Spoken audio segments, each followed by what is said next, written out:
ইলাহা ইল্লাল্লাহ মুহাম্মাদুর, যেখানে আমার আল্লাহর নাম সেখানেই বিশ্ব নবীর নাম আছে না নাই? আজান যখন দেয় আল্লাহু আকবারের পরে বিশ্ব নবীর নাম আছে না নাই? একামতে আছে না নাই? আবার আল্লাহর জন্য যখন সালাত আদায় করি শেষ বৈঠকে বিশ্ব নবীর উপর দুরূদ আছে না নাই?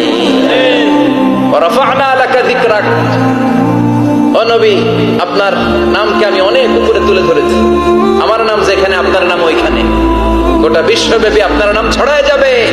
ওরা আপনারে গালি দেয় কবি বলে, ওরা গালি দেয় গণক বলে, ওরা বলে আপনি আফতার লেস কাটা, আসলে যারা আপনারে গালি দেয় ওরাই লেস কাটা। ওরা আপনারে বলে আপনি নির্বংশ, আপনার ছেলেগুলো বেঁচে নাই, মেয়ে বেঁচে আছে, আপনার নাম নেয়ার কেউ থাকবে না। ওই আবু জাহেল, উতবা, সাইবা, ওদের নাম নেয়ার কেউ থাকবে না। আপনি লেসকাটা নন, আপনি নির্বংশ নন। ইন্না শানিয়াকা, চিল্লায় বলেন ইন্না শানিয়াকা।